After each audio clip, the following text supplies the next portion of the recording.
monde, j'espère que vous allez bien. Je suis très contente de vous retrouver dans cette vidéo tuto. C'est donc, comme vous l'avez vu juste avant dans la petite introduction vidéo, un tapis de sapin de Noël qu'on va réaliser. Alors il est réversible, c'est-à-dire que moi ici j'ai choisi, pardon, je ne sais plus parler, tout va bien, j'ai choisi de travailler avec de la fausse fourrure d'un côté et du coton piqué de l'autre. Alors je vous avoue que la difficulté est pas à son maximum mais pas très loin, parce que comme c'est deux matières complètement opposées, il faut vraiment bien savoir les travailler.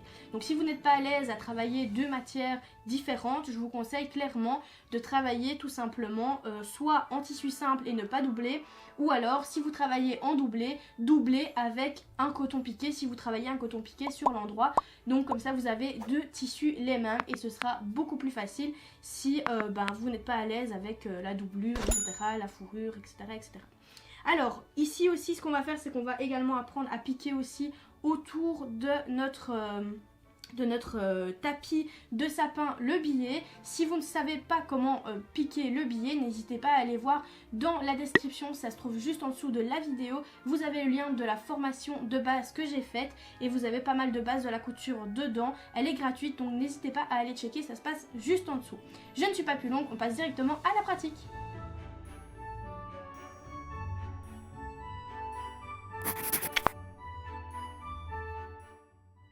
Pour réaliser le tapis du sapin de Noël, ça va être très simple. Alors comme vous pouvez le voir, vous avez également ici votre patron. Alors sur le patron, j'ai noté que vous deviez couper 4 morceaux dans le tissu et 4 morceaux dans la doublure, dans le cas où vous souhaitez le doubler. Si vous ne souhaitez pas le doubler, vous pouvez couper que dans le tissu et pas dans la doublure. Alors ici, moi ce que je vais faire, c'est que je vais le faire réversible. C'est-à-dire que j'ai donc coupé 4 morceaux de tissu, donc qui se trouvent juste ici, 2 rouges et 2 dans les tons verts. Et ensuite, l'autre côté qui sera réversible, ce sera ce morceau-ci que j'ai coupé directement en pliant mon tissu. Donc ça ici, c'est de la fausse fourrure. Et donc qu'est-ce que j'ai fait? J'ai plié mon tissu en deux, puis je l'ai replié en deux. Donc en gros, je l'ai plié en 4. J'ai posé mon patron comme ceci sur mon tissu, mais j'ai laissé dépasser 1 cm de chaque côté pour retirer directement les valeurs couture que j'aurai sur mes 4 morceaux ici. Si vous avez des questions, si ça vous paraît chinois, n'hésitez pas à me poser vos questions dans les commentaires, ça sert à ça bien entendu. Alors ici ce qu'on va faire, c'est qu'on va commencer par coudre nos 4 morceaux. Donc on va tout simplement, ça dépend comment vous souhaitez les coudre, moi je vais les mettre en quinconce, c'est-à-dire que je vais mettre un rouge, un vert et pas 2 rouges, 2 verts. Donc je vais tout simplement me mettre endroit contre endroit et venir piquer tout simplement ma couture droite. Alors il faut savoir, comme ici je l'ai fait, je vais vous montrer. Il faut laisser une ouverture tout simplement pour pouvoir venir le passer autour de votre sapin. Donc quand on va coudre nos 4 morceaux, donc juste ici sur le côté, on va également devoir laisser un côté qui ne sera pas cousu. Donc comme ceci, on aura le côté pas cousu et puis on viendra coudre ce côté-ci et ce côté-ci et le troisième côté. Donc c'est parti, ici je vais me mettre endroit contre endroit et je vais venir coudre ma première couture.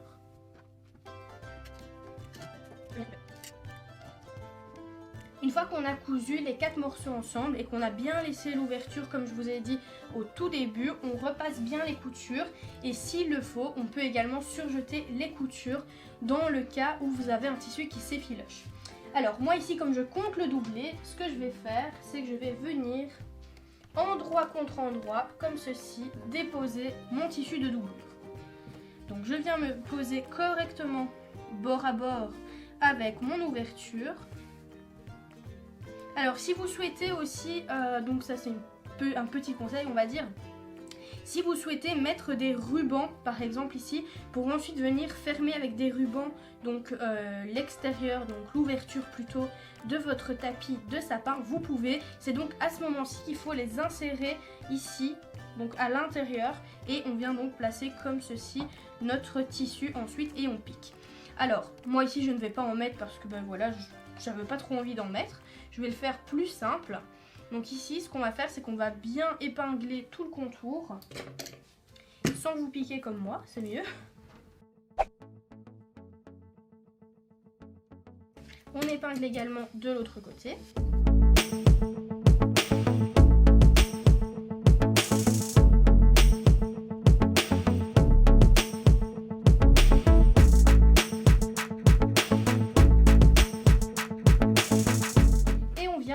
simplement épingler tout le centre au milieu. Donc c'est-à-dire le cercle que vous avez au milieu, vous allez l'épingler également.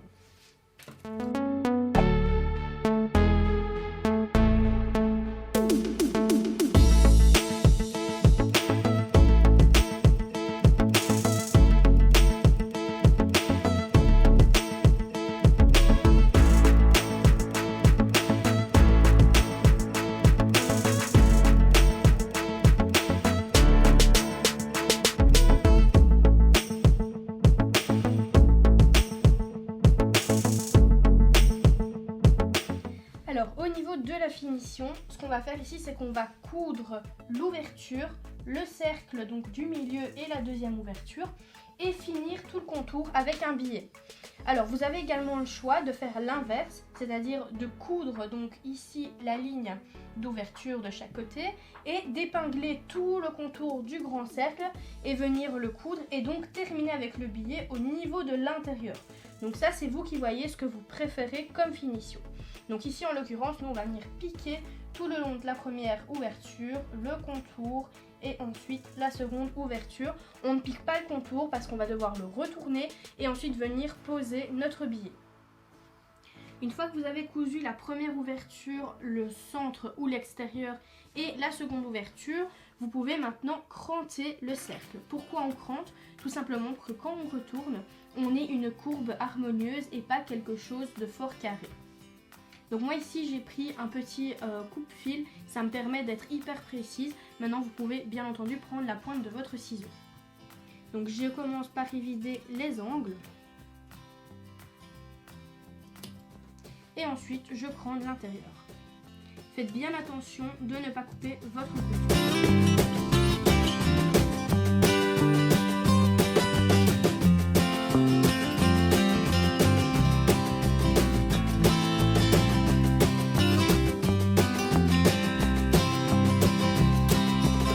Voilà, une fois cranté, si vous utilisez comme moi de la fourrure, c'est un peu le carnage. Donc ma petite astuce, c'est d'avoir son petit aspirateur de table à côté de soi et d'aspirer directement au fur et à mesure.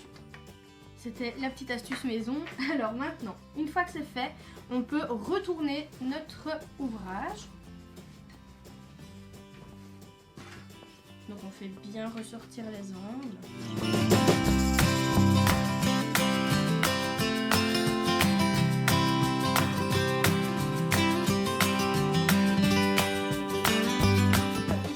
Astuce, ça va être de le mettre au maximum, le plus à plat possible. Parce que comme on utilise une fourrure et un coton, ce n'est pas du tout la même matière, donc c'est assez compliqué entre guillemets à travailler, c'est la petite difficulté. Donc vous pouvez bien entendu venir rouler les bords, comme ceci, les épingler pour essayer vraiment de mettre au maximum à plat votre tapis.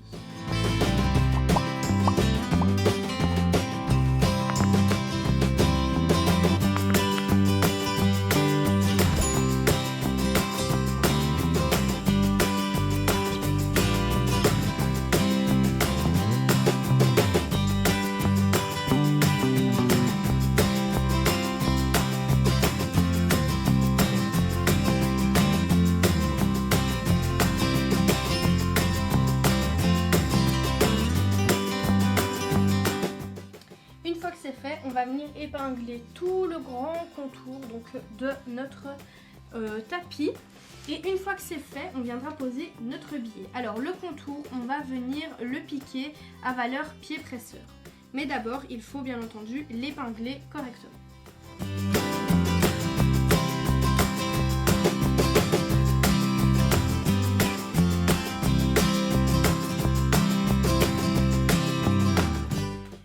Fini de surpiquer tout le contour, on va maintenant pouvoir poser le billet. Alors de nouveau, si vous avez laissé ouvert le centre, vous venez poser le billet au centre.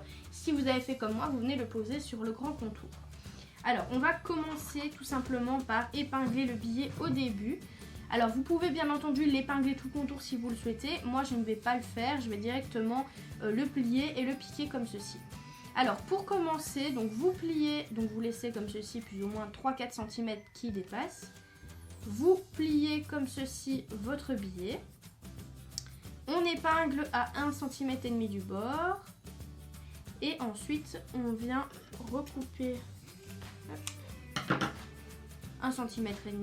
On le replie sur lui-même, comme ceci. Et ensuite, on vient le poser pour finir le petit bord.